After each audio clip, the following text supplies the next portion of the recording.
make sure that he fights a legal battle on a legal ground, not on a not fight a battle on a ground which is not so strong. All right, I'm just going to quickly take this across to Mr. Amit Nayak as well, who joins us on the phone line. Mr. Nayak, yes, basically Cyrus Mistry is doing what he's legally allowed to do. But what do you think will happen on the 22nd of December when the matter comes up for hearing, Mr. Nayak? Well, I have a different perspective from my colleagues who just spoke a couple of minutes ago. My sense is that Cyrus Mistry has treaded his steps very carefully. More importantly, I don't think any one of us on the panel can deliver a verdict on what's going to happen in the matter. Everybody has a point of view, but I definitely feel that a minority's right needs to be protected. There is a point that Hitesh made in terms of saying that, look, you can sell your shares and you can exit. That's really not what a minority shareholder always wants to do, but wants to derive value for his shares.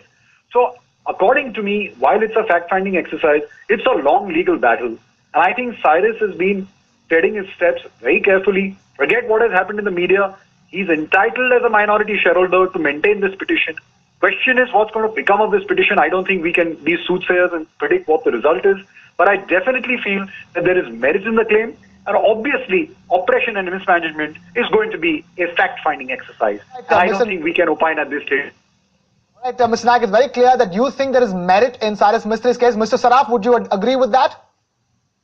At least because right now this war has been fought through a media interviews.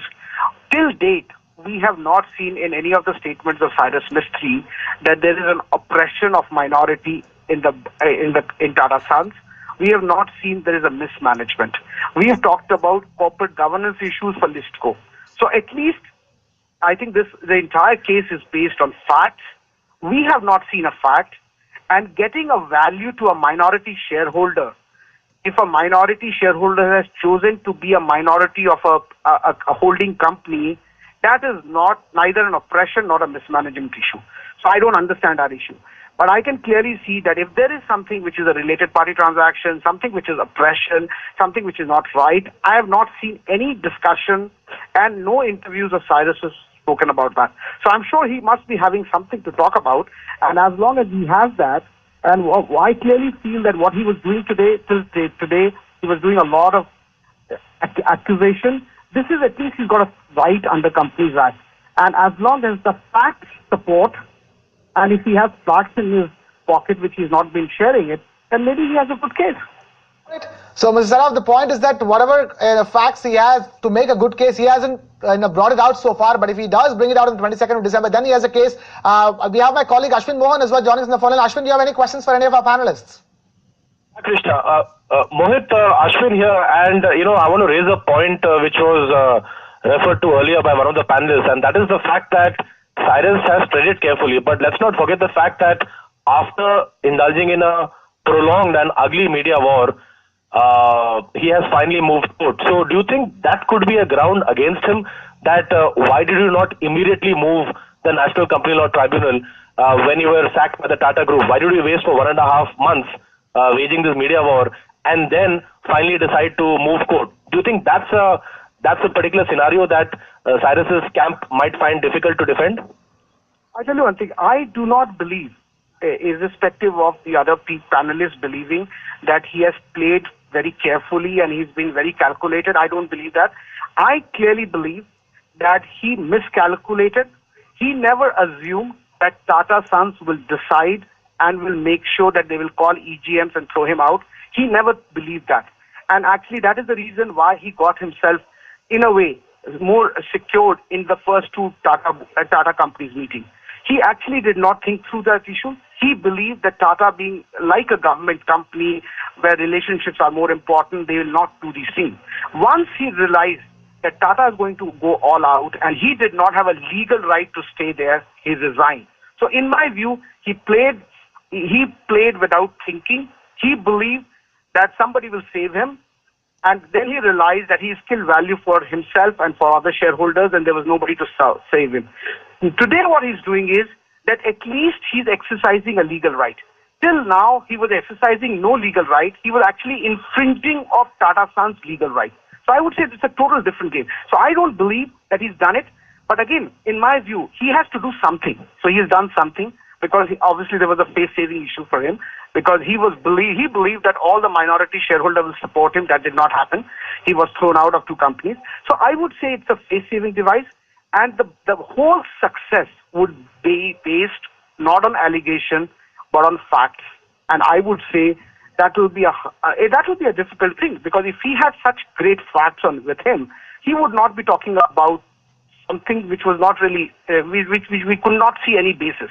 Now, if he is talking about oppression and mismanagement is a very well-defined term. It is not that if you are a minority 18% shareholder and the company is not getting listed, then you have an oppression because you bought into that company. If you had the right, so it's a very different issue.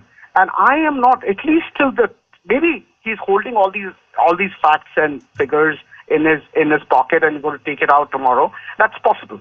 But my gut is that he doesn't have any. Because if he had, he would not be wasting everybody's time on accusation, but would have shared it with public till now. All right, Mr. Saraf and Mr. Singhvi, please hold on to your thoughts. I just want to get Amit in to this conversation. Amit, Ashwin here from the Mumbai newsroom. What do you make of the facts of the case as they stand as of now? Do you think that the National Company Law Tribunal will actually be finally a forum wherein both sides who have kept several facts perhaps close to their chest will finally be forced to come out and share them with the court? And also, what are the scope of powers that the National Company Law Tribunal has in terms of any punitive or strict orders? I think if you see the powers under 242, they're really wide-ranging powers, including setting aside a termination. So to my mind, and I mean, Mohit has a point of view and so does Hitesh, but I think he's been very careful. I don't think time is of the essence in terms of limitation to say that there has been delay. I don't think there is any delay. I think the action is clearly maintainable. The powers are very wide and it's going to be a fact-based exercise. I believe that the powers are wide enough even to challenge any kind of termination. So really we will have to look at the scope and the length and breadth of 242 in terms of what the powers of the tribunal are, and maintaining this action under 397 is what one will have to see. So to my mind, this is just the beginning. And I think there's a lot to be done. So I think as far as the legal camp, as far as Cyrus Mistry is concerned, I think they've thought through it carefully. They need to see what's going to happen. And I don't think it's going to be an easy battle for the Tatas at all. While, of course, a lot of things and dirty linen has got washed in public, I feel on the fact, the way things are transpiring, I think it's a well thought of move. And I definitely feel there'll be some intervention at some stage, because ultimately you do not want the minority to just not have any remedy. That's not the scope and the spirit of company law, and can never be. And that's not the spirit of any corporate governance also. So I don't think, and let's be clear, as far as the Tatas are concerned, there seems to be a vindictive stand. There seems to be a stand which is well thought of, but also premeditated. So all of this will go to show the prejudice that is there as far as Cyrus Mistry is concerned against him, in favor of Cyrus Mistry. So I really believe that this is a long battle. I don't think it's a cut and dry case. I don't think it's as cookie cutter as we are making out to be. I think Cyrus is here to battle it out, and the battle is here to stay. Oh, that's definitely the case. Mr. Singhvi, 2 questions. Firstly, the National Company Law Tribunal is, of course, a forum which now has been officially moved. But do you expect the Mistry camp to perhaps move petitions at other forums also, including the High Court? Because the Tata Group, I'm aware of that fact, has filed caveats at all legal forums, anticipating something like this to happen today. But over and above the NCLT, do you think there are any other legal forums which could also be moved to sort of ring-fence the Tatas? Yeah, before I answer that question, there's very one small point which Mohit and Hitesh both made, that what was he doing for 1.5 and 2 months, to which I'm not a lawyer, but I can tell both of them that it's a very, very clear-cut case on that he was waiting, and good that he waited for Tata's to give an answer and Tata Sons to give an answer, why was he sacked. So you have to wait, because if suppose they had given the reasons and all that, then the petition would have been on the basis of the reasons given there.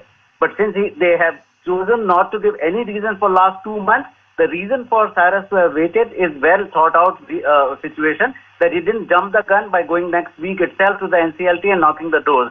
Second point is very valid, which Amit Nayak has made, is that it's not a question of that the minority shareholders should, and the court will be just asking them, if you don't like it, sell the shares and get out. And then there is the question of having the operation and mismanagement. Why section 241 and 242? Every lame duck knows about it very clearly that if I am a minority, if I can't fight, then I must sell the shares and get out. That's a commercial call. That's not a legal call. So I don't think any court is going to ask a minority shareholder that if you don't like how the company is managed, you sell the shares and get out. I think it's a very poor reading by both the professionals here of 241 and 242.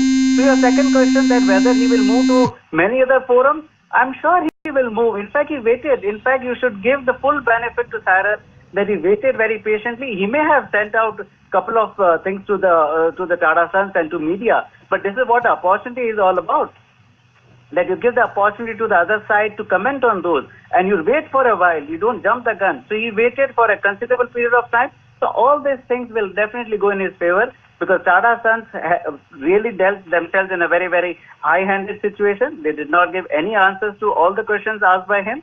So I feel that in NCLT he has a very good chance of even getting reinstated. So I'm very, very clear on that. That there is a prima facie case that Tata Sons board did not act in just and fair manner. There was a malaf ID, and board can decide on this that yes, being a minority shareholder as well, he is not a normal CEO. He is not a CEO who has just been asked to do a job. He is also, his family is also 18% shareholder. So I think this, and particularly this particular case, I don't think there is any parallel in NCLT or in Company Law Board or in High Court where such a strong matter has come to the board's review. I don't think it is going to be, as Amit Nayak rightly said, that it's not a cookie cutter that we know the answer and tomorrow morning this will be thrown out. So with due respect to both the lawyers who thought that minorities have no right in India, I must remind them that today the Companies Act and all other regulations are really strengthening the case of the minority shareholders. The answer is not just to sell the shares and get out. Sorry, I don't agree with that. All right, so Mr. Singhvi is of the opinion that Cyrus Mistry might have the edge when the hearing takes place this Thursday. But Mohit, taking on from what Mr. Singhvi was saying, do you think this will perhaps be treated as a test case in terms of the manner and circumstances in which a high-ranking official of a company or a conglomerate can be asked to leave?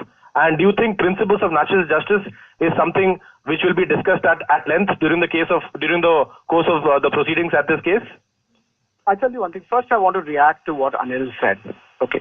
The important part here is that minority shareholders have a right to approach for oppression and mismanagement. And we all understand that is a law.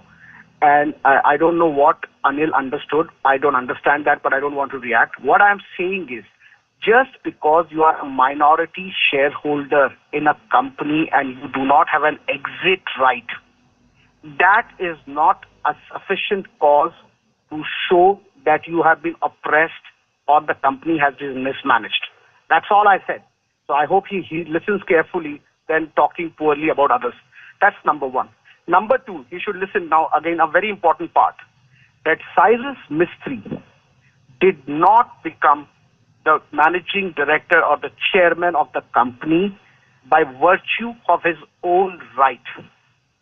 He became a chairman because the majority shareholder, which is Tata Sons, nominated him.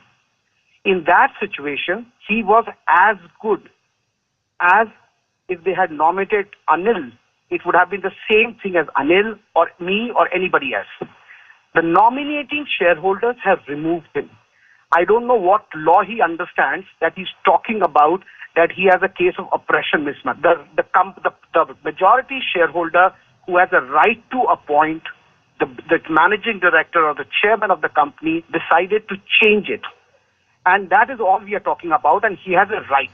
This is nothing to do with oppression and mismanagement. I think he should read law properly before commenting. The third issue is the issue of natural justice which you raised. These are issues, something which is not this NCLT issues. Really, what you're talking about is that Cyrus Mistry, as an employee, as a managing director, was he treated fairly or not?